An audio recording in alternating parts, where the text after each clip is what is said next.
ও ওর আবদার করার ধরনটা অন্যরকম ছিল। ও একটা আবদার করতে পারে। আমরা কিন্তু সবাইকে মানুষের কাছে চাইতে পারি না। না, হ্যাঁ? না।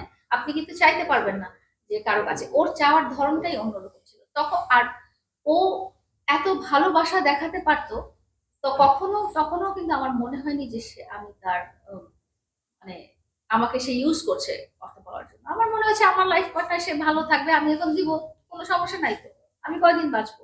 ও আমি মরে গেলে ও যাতে ভালো থাকে, ও যাতে লাইফে স্টেবল থাকে সেটাই আমার মনে হচ্ছে। কিন্তু পরবর্তীতে যখন দেখা গেল যে আসলে ঘটনাটা অন্যরকম, তখন আমার মনে আসছে যে হয়তো সে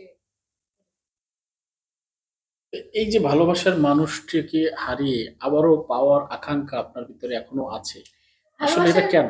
ভালোবাসার মানুষটাকে হারিয়ে পাওয়ার আসলে যখন না সে যখন চলে যায়, তখন আমি জিনিসটা না মানতে পারিনি। কারণ এরকম ঝগড়াঝাটি অনেক হয়েছে ওর সাথে। এবং ২৩ অক্টোবরের দিকেও সে কিন্তু বাড়িটা না দেওয়ার কারণে সে কিন্তু চলে গেছিল, আপনারা জানেন। তো যেটা হচ্ছে যে উম আমার মনে হয়েছে কি এরকম বুঝি ঝগড়াঝাটি সে করবেই।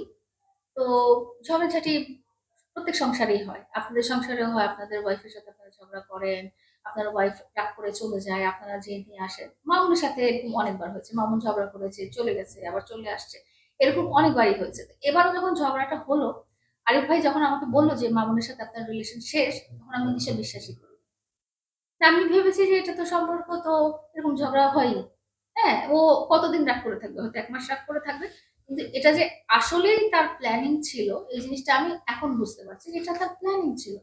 আর আমি উম প্রথমত যেটা ট্রাই করেছি যে ঝগড়াঝাটি যদি থাকে ভালোবাসা মানুষের সাথে, তাহলে তো অবশ্যই কাউকে না কাউকে স্মল হইতে হয়। কাউকে না কাউকে সরি বলতে হয়। মামুন সরি না বললে আমি সরি বলব। ওর কাছে তো আমার লজ্জার কিছু নাই। তো যেটা হচ্ছে যে আমি চেষ্টা করেছি সম্পর্ক ঠিক করার। সবাই চায় সম্পর্ক ঠিক করার। তো মামুন বারবারই বলে যে আপনি ৩ তলায় থাকতেন, সে ২ তলায় থাকতো। আপনাদের মধ্যে কোনো স্বামী-স্ত্রীর যে সম্পর্ক, সেই সম্পর্ক ছিল না। আসলে সেটা কি?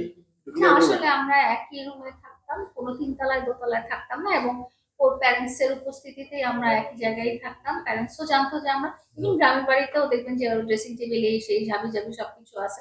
আমি যেভাবে বলেছি আমার যেভাবে বেডরুম সেভাবেই করা হয়েছে। আমরা একসাথেই থাকতাম। কারণ হচ্ছে যে এটা আমাদের ফ্যামিলি একসেপ্ট করে নিয়েছে। দুজনের ফ্যামিলি একসেপ্ট করে নিয়েছে যে আমরা দুজন একসাথেই থাকবো, এবং আ এটাই আমাদের ফ্যামিলি নরমালাইজ করে দিয়েছিল যে ঠিক আছে, ওরা কোথাও গেলে একসাথে যাবে।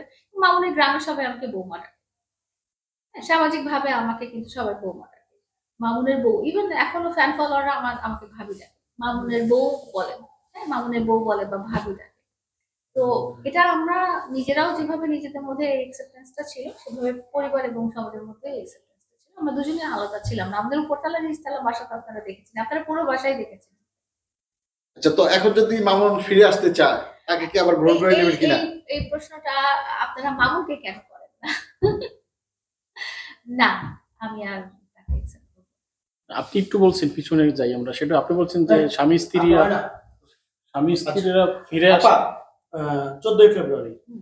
আমরা ভেবেছিলাম 14ই ফেব্রুয়ারিতে মামুনের এবং আপনার ভালো কিছু আমরা শুনতে। আম কেন যে ভেঙে গেল এটা তো বলতে পারি না। মামুন মামুনের মতো ছিল, আমি আমার মতো ছিলাম। আর আ আমি কিন্তু অনেকদিন ট্রাই করেছি। সম্পর্কটা ঠিক করার জন্য আমি প্রায় ৭-৮ মাস ট্রাই করেছি। আমি গ্রামের বাড়ি গেছি, আপনাদেরকে বলেছি, মানুষকে বলেছি, সবাইকে বলেছি যে প্লিজ সম্পর্কটা ঠিক করে দাও। এর মধ্যে বড় ব্যাপার হলো কেউই কিন্তু আমাদের সম্পর্ক ঠিক করতে চায়নি। এবং আমাদের দর্শকরাও বলছে, যারা আমাকে পছন্দ করে না, তারা বলছে তোমার মতো একজন গরিব মহিলার সাথে তার সাথে সম্পর্ক কেন ঠিক করবে?